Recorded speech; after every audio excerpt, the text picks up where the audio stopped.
Make sure y'all get my good side, whatever side that is.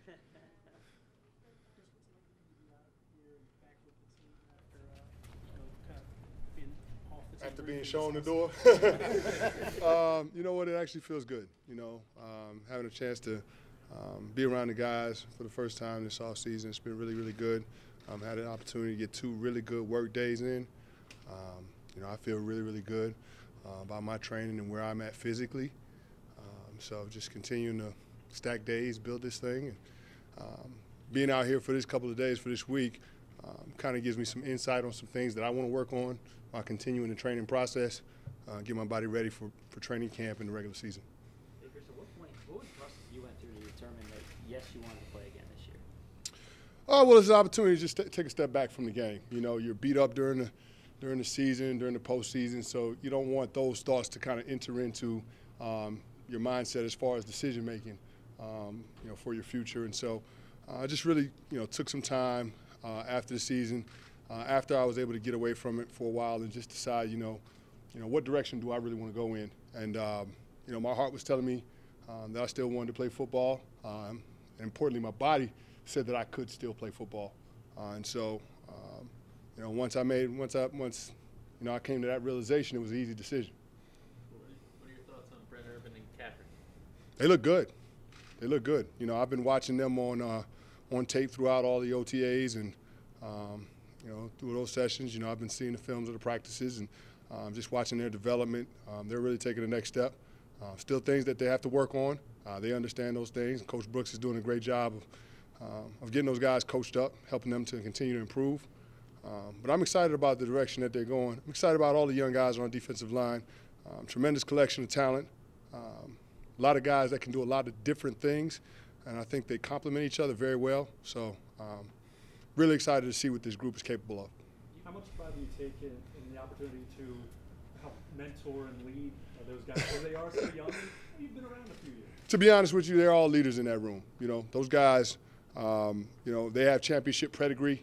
Those guys have had a lot of success at the earlier in their careers, as far as the different stages of football that they've been playing in. So, they have that mindset coming in here.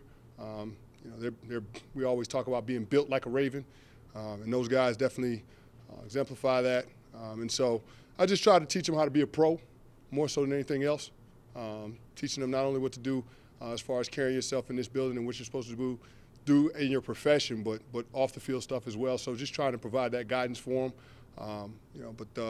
Those guys are really excited. They love football, and they really attack every day with the intent in mind to get better. So, I'm excited to be a part of that group. How different is it now?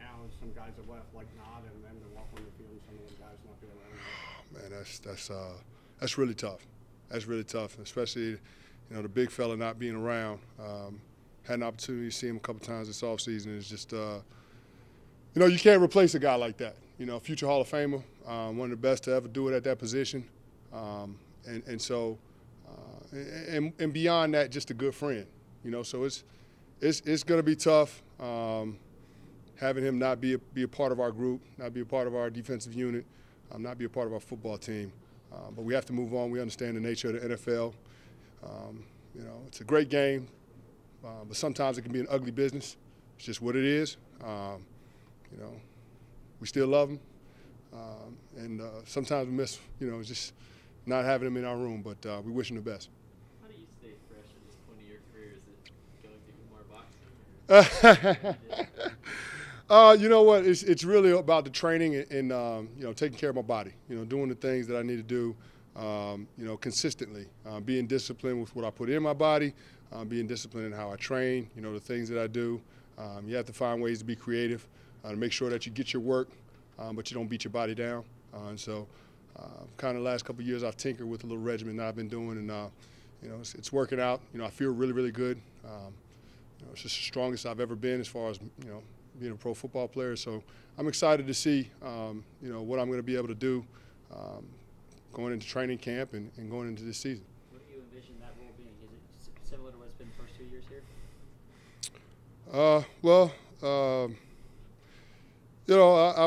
I'm here in whatever capacity that the team needs me. I've been a starter in this league for a decade. I don't really see that changing, and so being consistent, playing that position on the defensive front. That's what I foresee. Things change. It's a very fluid, situation, business, what have you. But that's what I have in mind as my role being on this football team, on our defensive unit. Chris, I know you're proud of always being on winning teams. How much did feeling like coming here, maybe some unfinished business you guys are complete with, making you want to come back? Yeah, this team has been close in the past in terms of competing for a championship, and so I definitely feel like we're in position to be able to put in that kind of work and give ourselves an opportunity. That's what you fight for, is just the opportunity. You don't know, which way it's going to bounce, but you want to at least have the opportunity to compete for one. And I think that, if this team continues to work the way we've been working, continues to figure things out and put it together, we'll have an opportunity to do that. You've had a long career in the NFL. As you mentioned, you needed to take some time off just to regroup and just think. What is it about football that you love so much that makes you want to keep on playing this game? You know what? It's a great question, actually. At the crux of it is just the opportunity to impose your will on another man. There's very few there's very few places in this world where you can do that and not go to jail. But the physical nature of the game, is something that I enjoy. And again, the opportunity to be a part of a brotherhood, to be a part of a team, and have 50-plus guys, kind of coming together for one common goal. It's something special that happens. I can't really describe it. I can't put it in words, but you know it when you're around it. You feel it, and so I would definitely say those are the things that just keep you coming back. It's almost like a drug. So the game is exposure to so many things, lessons and things like that. If you had to share a particular lesson that you felt has been the most effective lesson that you've learned from football, what would that be? Discipline. It's something that permeates throughout your life. The discipline that it takes to be a part of the National Football League, to be a pro, to compete at this level, that's something that, I'll be able to carry with me throughout, the rest of my life, and anything that I do in the future. So just, understanding that you have to commit yourself to something and go about your business every single day in order to put yourself where you want to be. That's definitely something that I'll carry with me. Good? Thank you, Chris. All right.